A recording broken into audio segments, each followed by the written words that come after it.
آج ہم انشاءاللہ اللہ سبحانہ وتعالی کے نام الملک پر بات کریں گے۔ الملک کا معنی ہے حقیقی بادشاہ۔ قرآن مجید میں اللہ سبحانہ وتعالی کا ارشاد ہے فَتَعَالَى اللَّهُ الْمَلِكُ الْحَقُّ لَا إِلَٰهَ إِلَّا هُوَ رَبُّ الْعَرْشِ الْكَرِيمِ۔ بس بہت بلند ہے اللہ جو سچا بادشاہ ہے، اصل بادشاہ ہے، حقیقی بادشاہ ہے، جس کے سوا کوئی الہ نہیں، کوئی معبود نہیں، عزت والے عرش کا مالک، عزت والے عرش کا رب۔ اگر دیکھا جائے تو دنیا میں جتنے بھی بادشاہ ہیں اللہ سبحانہ وتعالی ان سب کا بادشاہ ہے۔ وہ بادشاہ جس کے حکم پر تمام کائنات چلتی ہے، جو بلا روک ٹوک ہر چیز پر اپنا حکم نافذ کر سکتا ہے اور اسے اس میں کوئی روکنے والا نہیں۔ حقیقت یہ ہے کہ سب تعریف اسی کے لیے ہے، سب امور اسی کی طرف لوٹائے جاتے ہیں، اور اس کی بادشاہت کوئی عام بادشاہت نہیں ہے۔ وہ عرش پر بلند ہے، اور عرش ساتوں آسمان اور ساتوں زمینیں اللہ کی کرسی کے سامنے ایسے ہیں جیسے ایک وسیع صحرا میں ایک چھوٹی سی مندری، ایک چھوٹا سا رنگ، اور پھر اللہ سبحانہ تعالیٰ کے عرش کے سامنے وہ کرسی ایک چھوٹے سے رنگ کی طرح ہے۔ آپ سوچئے کہ وہ عرش کتنا بلند ہے، اور جو خود اس پر مستوی ہے وہ کتنا بڑا ہے، کتنا عظیم ہے۔ وہ ہے ہمارا رب، ہمارا مالک اور حقیقی بادشاہ۔ اور اس دنیا میں جتنے بھی کام امور پاتے ہیں، جتنی بھی چیزیں چل رہی ہیں، جو کچھ بھی ہو رہا ہے، دراصل وہ سب اسی کے حکم پر چل رہا ہے، اور اس پر اسی اکیلے کا فیصلہ نافذ ہے۔ وہ ہر چیز کو سنتا ہے، دیکھتا ہے اور اپنی مرضی کے مطابق چلاتا ہے۔ وہ ہر چیز کے پوشیدہ اور ظاہر سے آگاہ ہے۔ وہ جس کو جو چاہتا ہے عطا کرتا ہے، اور جس سے جو چیز چاہتا ہے روک لیتا ہے۔ وہ جس کو جیسے جتنا چاہے بدلہ دیتا ہے، جس کو چاہتا ہے عزت دیتا ہے، جس کو چاہتا ہے رسوا کر دیتا ہے، جس کو چاہتا ہے رزق دیتا ہے اور جس سے چاہے رزق روک لیتا ہے، جس کو چاہے زندگی دیتا ہے اور جس سے چاہے زندگی واپس لے لیتا ہے اور اس کو موت دے دیتا ہے۔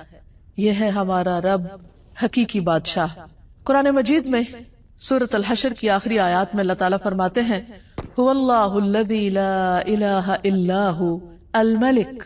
وہ اللہ جس کے سوا کوئی الہ نہیں، الملک حقیقی بادشاہ ہے، القدوس پاکیزہ، نہایت پاک، السلام سراسر سلامتی، المؤمن امن دینے والا، المہیمن نگہبان، العزیز زبردست، غالب، الجبار سب پر غالب، المتکبر سب سے بڑا بن کر رہنے والا۔ سبحان اللہ پاک ہے اللہ، عما یشرکون ان سب چیزوں سے جنہیں وہ اس کا شریک ٹھہراتے ہیں۔ تو حقیقت یہ ہے کہ اللہ سبحانہ تعالیٰ کے ہیں اچھے اچھے نام، اور ان ناموں میں سے ایک خوبصورت نام الملک ہے۔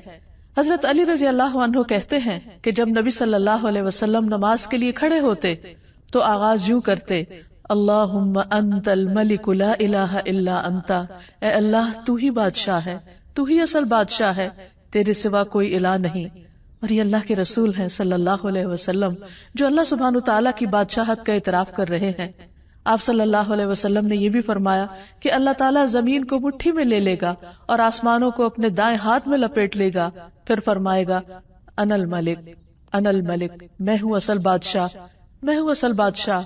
این ملوک الارض، کہاں ہے زمین کے بادشاہ؟ اور اس دن بادشاہت صرف اور صرف اللہ ہی کے لیے ہوگی۔ الملک یومئذ للہ، آج حکومت، بادشاہت، اختیار، اقتدار، قبضہ سب صرف اور صرف اللہ کے ہاتھ میں ہے۔ نبی صلی اللہ علیہ وسلم نے فرمایا جب رات کا 1/3 حصہ گزر جاتا ہے تو اللہ تعالیٰ آسمان دنیا پر نزول فرماتے ہیں اور اعلان کرتے ہیں انا الملک، انا الملک، میں ہوں بادشاہ، میں ہوں بادشاہ، کون ہے جو مجھ سے دعا کرے تو میں اسے قبول کر لوں۔ یعنی بادشاہ حقیقی جو عرش عظیم کا مالک ہے وہ ہمیں پکارتا ہے اور ہم سے چاہتا ہے کہ ہم اس سے مانگیں اور وہ ان سب کو عطا کرے جو وہ چاہیں۔ کون ہے جو مجھ سے سوال کرے کہ میں اسے عطا کروں؟ کون ہے جو مجھ سے بخشش مانگے تو میں اسے بخش دوں؟ اور یہ اعلان مسلسل طلوع فجر تک ہوتا رہتا ہے۔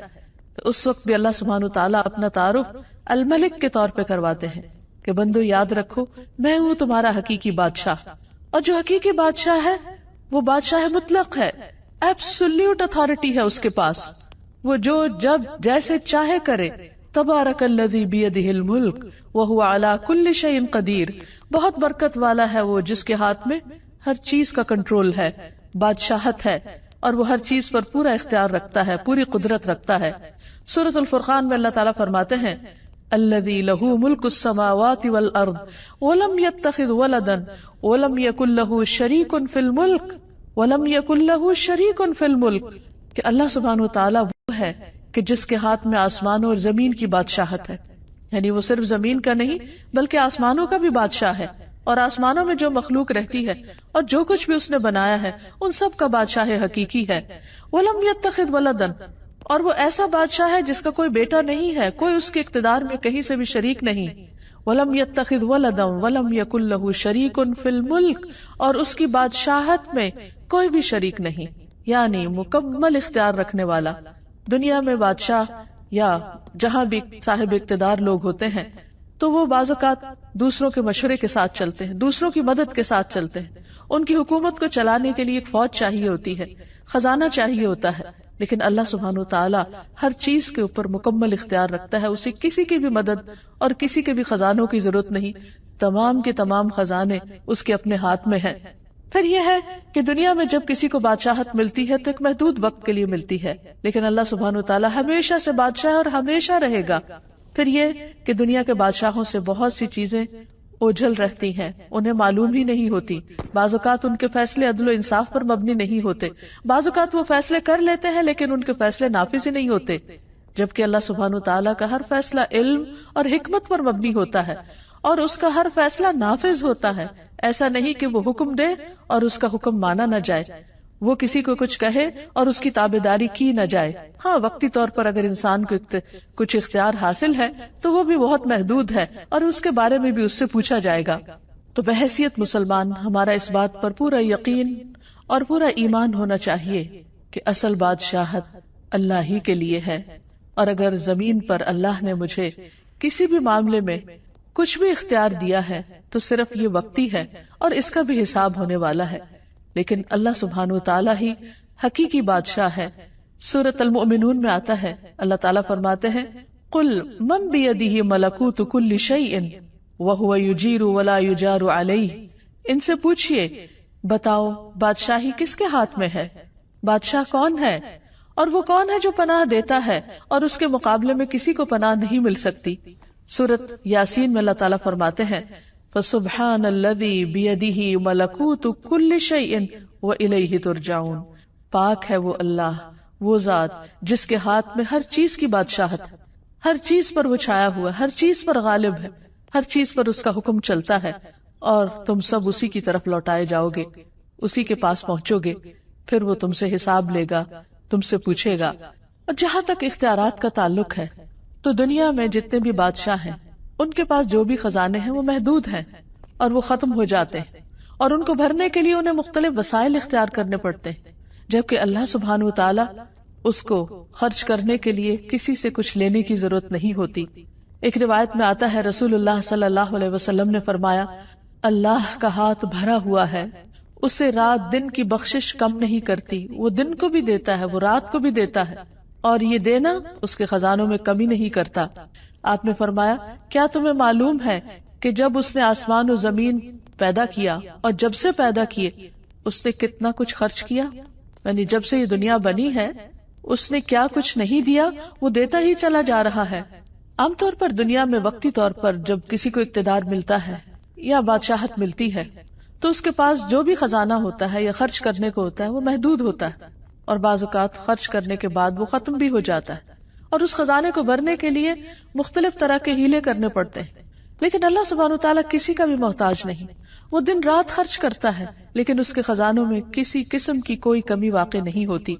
رسول اللہ صلی اللہ علیہ وسلم نے فرمایا اللہ تعالیٰ کا ہاتھ بھرا ہوا ہے اور وہ اس میں سے دن رات خرچ کرتا ہے، لیکن تمہیں معلوم ہے کیا کہ جب سے اس نے آسمان و زمین پیدا کیے ہیں اس نے کتنا خرچ کیا ہے؟ اس نے بھی اس میں یعنی اس وقت سے خرچ کرنے نے اس میں کوئی کمی نہیں کی، یعنی اس کا ہاتھ پھر بھی بھرا ہوا ہے، وہ جتنا بھی دیتا چلا جائے اس کے خزانے کم نہیں ہوتے، وہ کسی کا محتاج نہیں. اسے کسی سے قرض نہیں لینا ہوتا، اسے کسی سے لے کر نہیں دینا، وہ پوری طرح مالک بھی ہے اور پھر بادشاہ بھی ہے۔ پھر فرمایا کہ اس کا عرش پانی پر ہے اور اس کے دوسرے ہاتھ میں ترازو ہے جسے وہ جھکاتا اور بلند کرتا رہتا ہے، یعنی جیسے جس چیز میں چاہے تصرف کرے، اسے کوئی روکنے والا نہیں ہے۔ اس کے برعکس بندوں کی بادشاہت بہت محدود ہے، وقت کے اعتبار سے بھی اور ان کے پاس جو اختیارات ہیں اس کے اعتبار سے بھی۔ لیکن کتنی حیرت کی بات ہے کہ ہم اگر دنیا میں کسی کے پاس کچھ بھی اختیار ہو تو اس سے فوراً مرعوب ہو جاتے ہیں، اس سے ڈرنے لگتے ہیں، اس کی مرضی کی بات کرنے لگتے ہیں۔ لیکن اس کے برعکس اللہ سبحانہ و تعالی جو پوری کائنات کا بادشاہ ہے اور ہر چیز کا اختیار اس کے پاس ہے، ہم اس سے ڈرتے نہیں، اس کے آگے جھکتے نہیں۔ یہ کس قدر ناسمجھی کی بات ہے، اور بات وہی ہے جو اللہ سبحانہ وتعالیٰ نے خود فرمائی، وَمَا قَدَرُ اللَّهَ حَقَّ قَدْرِهِ، انہوں نے اللہ کی قدر ہی نہیں کی جیسا کہ حق ہے اس کی قدر کرنے کا۔ وَالْأَرْضُ جَمِيعًا قَبْضَتُهُ يَوْمَ الْقِيَامَةِ، اور زمین ساری کی ساری اس کے قبضے میں ہوگی قیامت کے دن۔ وَالسَّمَاوَاتُ مَطْوِيَّاتٌ بِيَمِينِهِ، اور آسمان اس کے دائیں ہاتھ میں لپٹے ہوئے ہوں گے، یعنی ہر چیز اس کے قبضہ قدرت میں ہے، اختیار میں ہے۔ اس کے باوجود ہم پوری طرح اس کے آگے نہیں جھکتے، پوری طرح اس کے طریقوں پر نہیں چلتے، اس کو راضی کرنے کی فکر نہیں کرتے، اور اس کے برعکس جن کے پاس محدود اختیارات ہیں، چونکہ وہ ظاہر سامنے نظر آتے ہیں اس لیے انہی سے مرعوب ہو جاتے ہیں، اور اللہ جو الملک الحق ہے، حقیقی بادشاہ ہے، اس کو بھول جاتے ہیں۔ پھر آپ دیکھیے کہ اللہ سبحانہ وتعالی جیسی قدرت بھی کسی کے پاس نہیں۔ عبداللہ بن مسعود کہتے ہیں کہ علماء یہود میں سے ایک شخص رسول اللہ صلی اللہ علیہ وسلم کے پاس آیا اور کہا، اے محمد، ہم تورات میں پاتے ہیں کہ اللہ تعالیٰ آسمانوں کو ایک انگلی پر اٹھا لے گا اور زمین کو ایک اور انگلی پر اٹھا لے گا اور درختوں کو ایک انگلی پر اور پانی اور مٹی کو ایک انگلی پر اور تمام مخلوقات کو ایک انگلی پر، اور پھر فرمائے گا انا الملک، میں ہوں بادشاہ، میں ہوں بادشاہ۔ نبی صلی اللہ علیہ وسلم نے جب اس عالم کی بات سنی تو آپ مسکرا دیے، اور دراصل یہ مسکراہٹ اس یہودی عالم کی تصدیق کے طور پر تھی۔ پھر آپ نے یہ آیت تلاوت فرمائی، وَمَا قَدَرُ اللَّهَ حَقَّ قَدْرِهِ وَالْأَرْضُ جَمِيعًا قَبْضَتُهُ يَوْمَ الْقِيَامَةِ وَالسَّمَاوَاتُ مَطْوِيَّاتٌ بِيَمِينِهِ سُبْحَانَهُ وَتَعَالَى عَمَّا يُشْرِكُونَ، اور ان لوگوں نے اللہ کی قدر نہیں کی جیسا کہ اس کی قدر کرنے کا حق ہے، اور ساری زمین قیامت کے دن اس کی مٹھی میں ہوگی، اس کے ہاتھ میں ہوگی، اور آسمان دائیں ہاتھ میں لپٹے ہوئے ہوں گے۔ وہ ان لوگوں کے شرک سے بالکل پاک اور بلند تر ہے، یعنی لوگ اللہ سبحانہ وتعالیٰ کی عظمت کو اس طرح محسوس نہیں کرتے جس طرح کرنا چاہیے۔ پھر یہ بھی یاد رہے کہ اللہ سبحانہ وتعالیٰ کی بادشاہت میں کبھی بھی کسی قسم کی کوئی کمی نہیں آئے گی۔ اللہ تعالیٰ فرماتے ہیں، اگر تم سب اولین و آخرین، یعنی سارے کے سارے انسان، اور نہ صرف یہ کہ انسان بلکہ جن بھی، کہ تمہارے اول پہلے انسان سے لے کے آخری انسان تک، اور تمام کے تمام جن پہلے جن سے لے کر آخری جن تک، تم سب اس آدمی کے دل کی طرح ہو جاؤ جو سب سے زیادہ تقوی والا ہو، تو بھی تم میری سلطنت میں کچھ اضافہ نہیں کر سکتے۔ یعنی عام طور پر انسان یہ سمجھتا ہے کہ جب وہ عبادت کرتا ہے یا اللہ کی بندگی کرتا ہے یا کوئی بھی اس کی خاطر کام کرتا ہے تو شاید وہ اللہ تعالیٰ کو فائدہ پہنچاتا ہے، حالانکہ ایسا نہیں ہے۔ اللہ تعالیٰ فرماتے ہیں کہ اگر تم سارے سجدے میں بھی پڑے رہو تو اس سے میری حکومت، میری بادشاہت میں کچھ اضافہ نہیں ہوگا۔ اسی طرح اے میرے بندو، اگر تم سب اولین و آخرین، جن و انس، ایک آدمی کی طرح ہو جاؤ جو سب سے زیادہ بدکار ہے، تو پھر بھی تم میری سلطنت میں کسی قسم کی کوئی کمی نہیں کر سکتے۔ یعنی اگر اس زمین پر اول سے لے کر آخر تک قیامت تک کوئی ایک بندہ بھی کوئی عبادت نہ کرے، کسی قسم کی کوئی تسبیح نہ کرے، کوئی ذکر نہ کرے، کوئی اس کی اطاعت نہ کرے، تو بھی اللہ سبحانہ وتعالیٰ کی حکومت میں، بادشاہت میں، اقتدار میں، اختیار میں، اس کی طاقت اور غلبے میں کوئی کمی نہیں آ سکتی، کسی قسم کی کوئی کمی۔ ہم اسے کوئی نقصان نہیں دے سکتے۔ تو پھر یہ سب کچھ اصل میں خود ہمارے اپنے ہی فائدے میں ہے۔ جب ہم اللہ تعالیٰ کی عبادت کرتے ہیں اس کو تو کچھ نہیں ملتا، لیکن یہ عبادت ہمارے لیے باعث سعادت ہوتی ہے۔ جب ہم اس کا ذکر کرتے ہیں تو اس کو کچھ نہیں ملتا، اس لیے کہ زمین و آسمان کی ہر چیز اس کی تسبیح کر رہی ہے، لیکن یہ تسبیح اور یہ ذکر خود ہمارے اپنے دلوں کی تسکین کا باعث بنتا ہے۔ اس لیے بندہ جب بھی اللہ سبحانہ وتعالیٰ کی طرف رغبت کرے تو اس سے ڈرتے ہوئے اور اس سے امید رکھتے ہوئے اس سوچ کے ساتھ نہیں کہ میں اپنی عبادت سے اس کو کچھ فائدہ پہنچانے چلا ہوں۔ پھر فرمایا، اے میرے بندو، تم سب اولین و آخرین، جن و انس، ایک صاف چٹیل میدان میں کھڑے ہو جاؤ اور سب مجھ سے مانگو، اور میں تم سب کو وہ سب کچھ دوں جو تم مانگ رہے ہو۔ تو اس سے میری حکومت میں، میری بادشاہت میں اتنی بھی کمی نہیں ہوگی جتنی ایک سمندر کے اندر سوئی ڈالنے کے بعد نکالی جائے اور اس میں جو پانی لگا ہو، تو اتنی قلیل مقدار میں بھی اس سمندر کے مقابلے میں جو کمی ہوتی، میری بادشاہت میں وہ بھی کمی نہیں ہوگی۔ تو اس سے پتہ چلتا ہے کہ اللہ سبحانہ وتعالیٰ کی بادشاہت کیسی ہے، اور اس کے خزانے کیسے ہیں، اور اس کی حکومت کیسی ہے، اور اس کا اقتدار کیسا ہے۔ پھر آپ دیکھیے کہ اس کی بادشاہت کی وسعت، اس کا بھی ہم اندازہ نہیں کر سکتے۔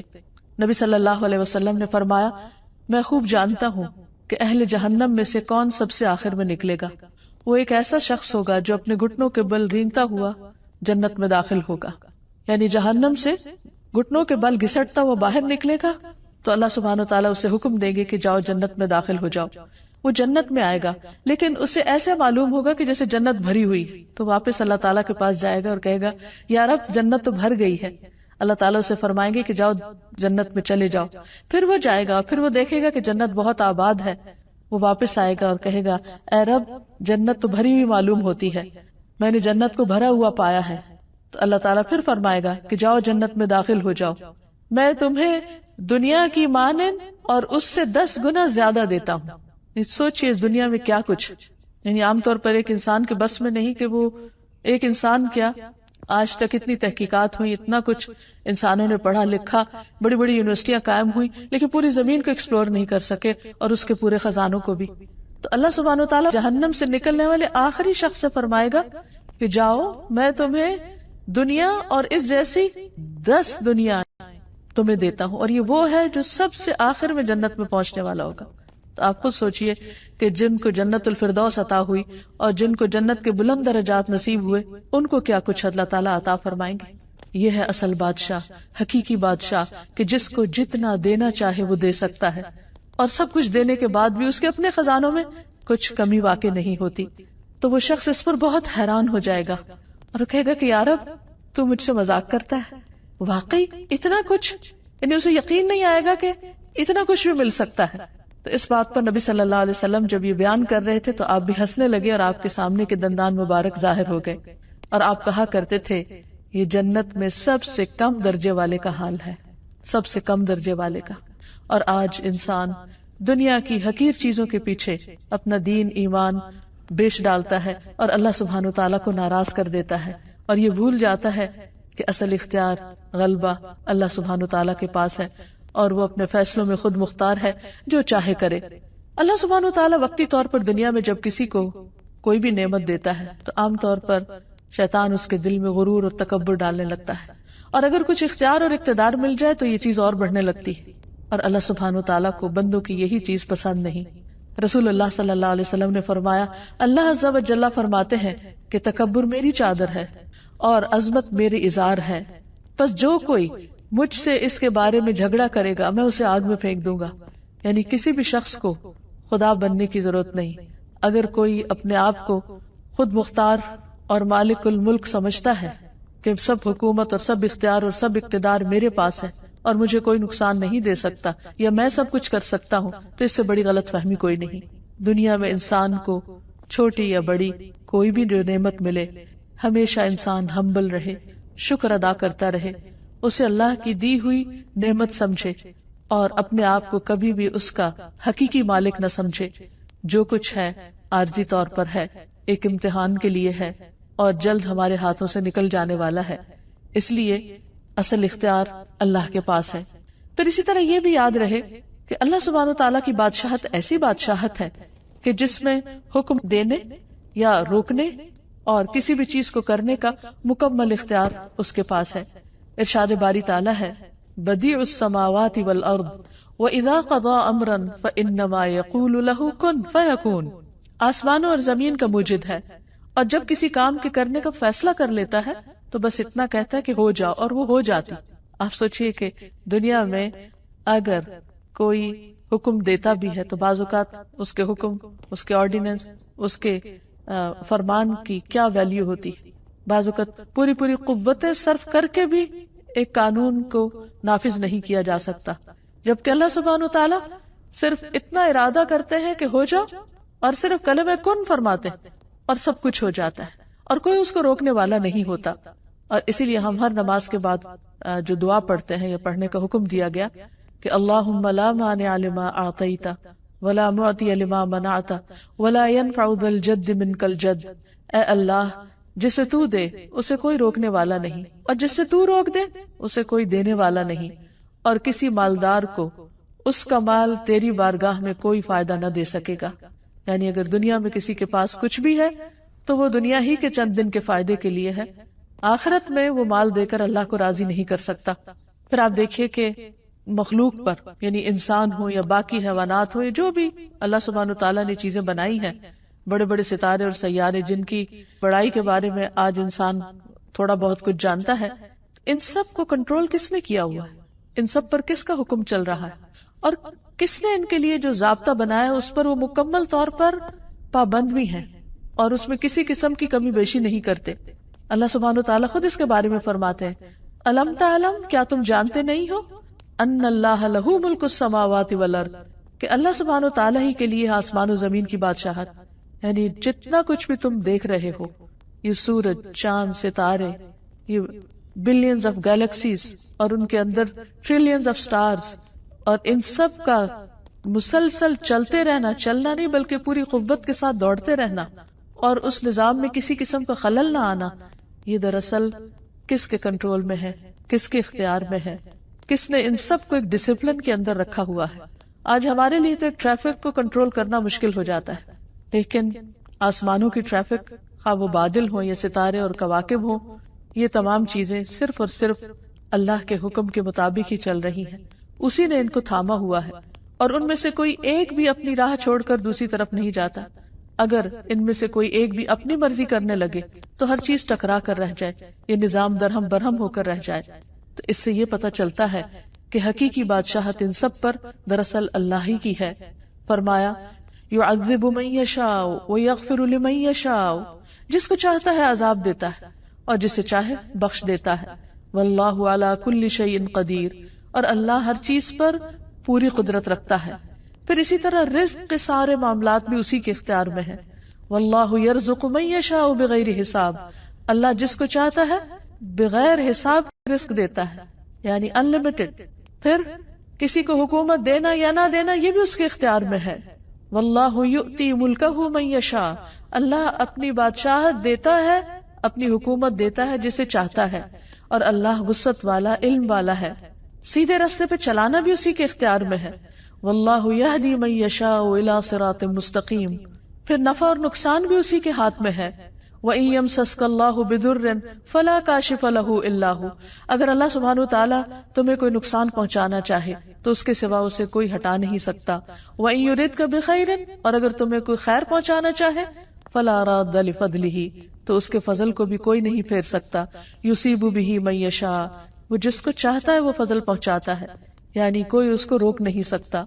یصیب به من یشاء من عباده وهو الغفور الرحیم، اور وہ غفور الرحیم بھی ہے۔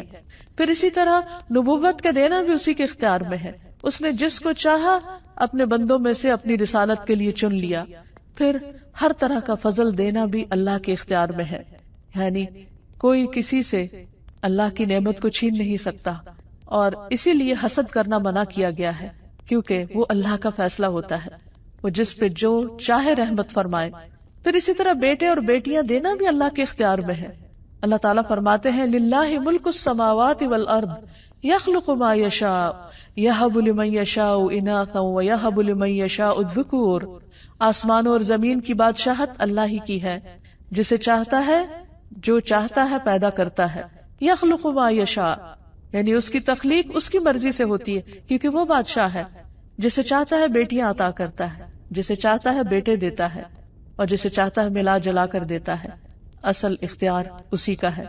پھر اسی طرح انسانوں کو معاف کرنا یا عذاب دینا یا بخش دینا یہ بھی اسی کے اختیار میں ہے، اور اس میں بھی مالک یوم الدین وہ خود ہے، روز جزا کا مالک، جس میں سارے فیصلے اس کی مرضی کے مطابق ہوں گے۔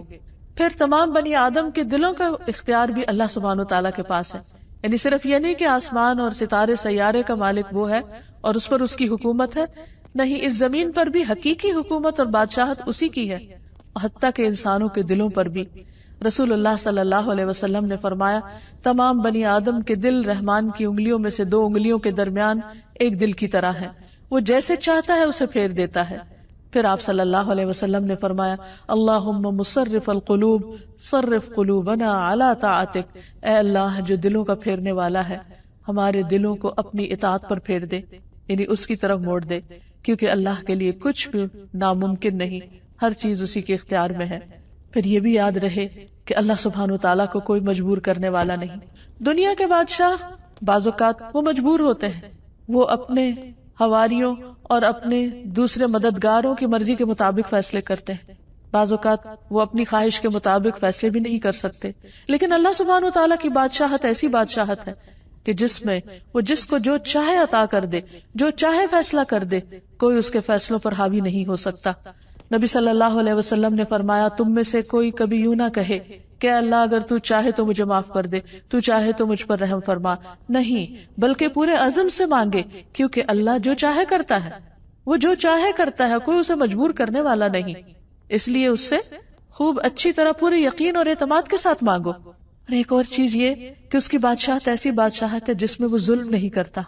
دنیا میں اگر انسان کو چند انسانوں پر بھی کچھ اختیار مل جائے تو اس اختیار کی وجہ سے بعض اوقات وہ ان کے حقوق مارنے لگتا ہے یا ان پر ظلم کرنے لگتا ہے، ان کو اپنے کنٹرول میں لینے لگتا ہے. لیکن اللہ سبحانہ وتعالیٰ کسی پر ظلم نہیں فرماتا. ابی رضی اللہ عنہ کہتے ہیں، اگر اللہ اپنے آسمان والوں اور زمین والوں کو عذاب دینا چاہے تو وہ دے سکتا ہے، اور وہ ان پر ظلم کرنے والا نہ ہوگا، اور اگر وہ ان پر رحم کرنا چاہے تو کر سکتا ہے، تو اس کی رحمت ان کے لیے ان کے اعمال سے زیادہ بہتر ہے. تو بہرحال اگر ہمیں یہ یقین ہو جائے کہ حقیقی بادشاہ وہ ہے، تو پھر ہم سب اس کے آگے عاجزی کرنے والے ہوں، اس سے ڈرنے والے ہوں، اس سے مانگنے والے ہوں، اور اسی کے سامنے اپنی حاجات رکھنے والے ہوں. جیسا کہ ہم دیکھتے ہیں کہ بڑے بڑے پیغمبروں نے، جنہیں اللہ سبحانہ وتعالیٰ نے دنیا میں بادشاہت عطا کی، انہوں نے بھی اپنی ساری دعائیں اور حاجتیں اس حقیقی بادشاہ کے سامنے رکھی. مثلا یوسف علیہ السلام، اللہ سبحانہ وتعالیٰ نے ان کو ایسی حکومت عطا کی کہ جس میں پورا اختیار دیا، لیکن انہوں نے کیا مانگا؟ رب قد آتیتنی من الملک وعلمتنی من تأویل الاحادیث فاطر السماوات والارض انت ولی فی الدنیا والآخرہ توفنی مسلما والحقنی بالصالحین. اے میرے رب، بے شک تو نے مجھے حکومت سے حصہ دیا اور باتوں کی اصل حقیقت سے سکھایا، یعنی باتوں کی تہ تک پہنچنا سکھایا. آسمانوں اور زمین کے پیدا کرنے والے، دنیا اور آخرت میں تو ہی میرا مددگار ہے. یعنی انہیں اپنی بادشاہت پر کسی قسم کا کوئی فخر نہیں تھا، اور انہوں نے اسے کوئی اپنی ذاتی ملکیت نہیں سمجھا، بلکہ کیا کہا کہ یہ سب کچھ دراصل تیری ہی مدد سے تھا. تو مجھے اسلام کی حالت میں فوت کرنا، یعنی میرے لیے سعادت کیا ہے کہ میں تیرا بندہ بن کے جیوں، اور میری موت بھی تیری بندگی میں آئے، تیری فرما برداری میں آئے، اور تو مجھے نیک لوگوں کے ساتھ ملا. یعنی دنیا کی بادشاہت پر انہوں نے کس چیز کو فوقیت دی؟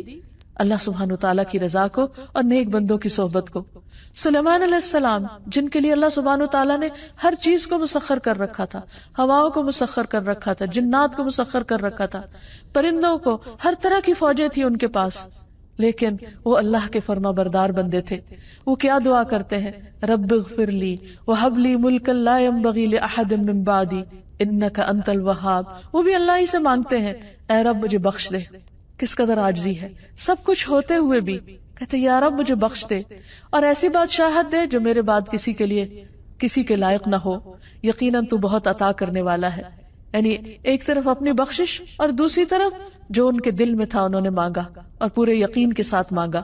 پھر اسی طرح ذوالقرنین، اللہ سبحانہ وتعالیٰ نے ان کو بھی بہت کچھ اختیار دیا، اور یہاں تک دیا کہ تو لوگوں کے بارے میں جیسا بھی تصرف کرنا چاہے کرے. لیکن انہوں نے بھی کس طرح اللہ سبحانہ وتعالیٰ کو راضی کرنے کے لیے بندوں کے ساتھ احسان کیا اور اپنے اقتدار سے کسی طرح کا ناجائز فائدہ نہیں اٹھایا. اصل بندے اللہ کے پسندیدہ وہی ہیں کہ جو سب کچھ رکھتے ہوئے بھی حقیقی بادشاہ اللہ تعالیٰ ہی کو سمجھے. پھر اللہ سبحانہ وتعالیٰ جب اس سے اس نام کے ساتھ دعا کی جاتی ہے تو وہ اس کو پسند فرماتا ہے. حضرت علی رضی اللہ تعالیٰ عنہ نے نبی صلی اللہ علیہ وسلم کی جو دعا نماز کے شروع میں کوٹ کی ہے، اس میں اللہ تعالیٰ کہ حضور کس طرح عاجزی اور انکساری کا اظہار ہے. اللہم انت الملک، اے اللہ تو ہی بادشاہ ہے. لا الہ الا انت، تیرے سوا کوئی الہ نہیں. انت ربی، تو میرا رب ہے. وانا عبدک، اور میں تیرا بندہ ہوں. ظلمت نفسی، میں نے اپنی جان پہ ظلم کیا ہے. واعترفت بذنبی، اور میں اپنے گناہ کا اعتراف کرتا ہوں. فاغفر لی ذنوبی جمیعا، اللہ تو میرے سارے گناہوں کو معاف کر دے. انہ لا یغفر الذنوب الا انت، تیرے سوا گناہوں کو کوئی معاف نہیں کر سکتا. واہدنی لاحسن الاخلاق، اللہ مجھے بہترین اخلاق عطا کر.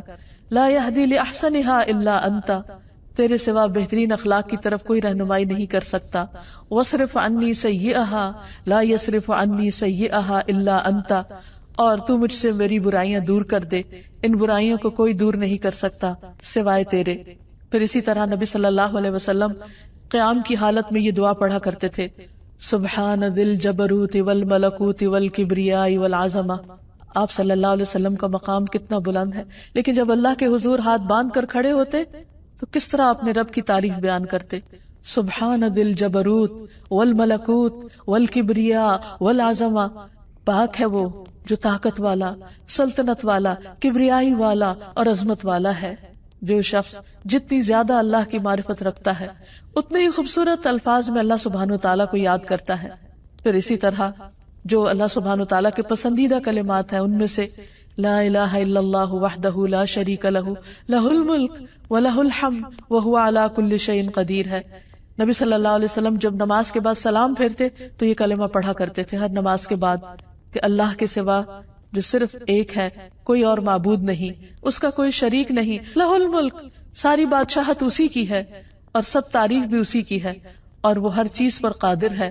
پھر صبح و شام کی دعاؤں میں بھی نبی صلی اللہ علیہ وسلم جو کلمات پڑھتے، امسینا و امسى الملک للہ، کہ ہم نے شام کی اور ساری ملک نے، یعنی اللہ کی جتنی بھی بادشاہت میں جو اختیار ہے ہر چیز نے اللہ ہی کے لیے شام کی، یعنی اللہ ہی کے حکم کے مطابق. والحمد للہ، اور ساری تعریف اللہ کے لیے. اور پھر آگے مزید دعا بھی ہے. پھر اسی طرح صفا و مروہ کا طواف کرتے وقت بھی جو دعا سکھائی گئی اس میں بھی اللہ سبحانہ وتعالیٰ کے ملک کا اعتراف ہے. تو ہمارے لیے لازم ہے کہ ہم اللہ تعالیٰ کو بادشاہ حقیقی سمجھیں اور اس کے آگے ہمبل ہو جائیں، اس کی اطاعت اور فرما برداری کریں، اس کی اس بادشاہت میں کسی کو شریک نہ سمجھیں اور شرک کو گناہ عظیم سمجھیں. اللہ کے سوا کسی اور کو اختیار والا نہ سمجھے، کیونکہ سب کے پاس جو بھی اختیار ہے وہ محدود ہے اور حقیقی معنوں میں دینے والا اللہ سبحانہ وتعالی ہے، اور اس سے شدید محبت کرنے والے ہوں کیونکہ وہ ہر چیز کا مالک ہے، دنیا کی بھی اور آخرت کی بھی. اور پھر اس سے ملاقات کا شوق بھی ہمارے اندر ہو.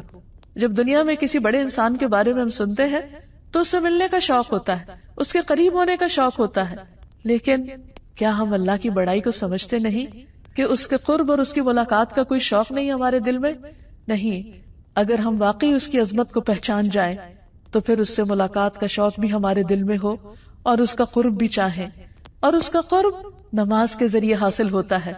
اس نے خود ہمیں بتا دیا واسجد واقترب، سجدہ کرو اور قریب ہو جاؤ، کیونکہ وہ عظیم بادشاہ ہے اور جب اس کو خوش کر دیں گے تو وہ ہمیں خوش کر دے گا. جیسے موسیٰ علیہ السلام اپنی قوم سے آگے آگے فوراً اللہ سبحانہ وتعالیٰ کی طرف بڑھے. اللہ تعالیٰ نے پوچھا کہ کیا چیز تجھے سب سے پہلے آگے لے آئی؟ وہ کیا چیز تھی جو انہیں اللہ سبحانہ وتعالیٰ کی طرف دوڑا رہی تھی؟ اس کی ملاقات کا شوق تھا. تو اللہ سبحانہ وتعالیٰ ہم سب کو اپنی ملاقات کا شوق دے اور اپنی عظمت کا احساس دے. وآخر دعوانا ان الحمد للہ رب العالمین.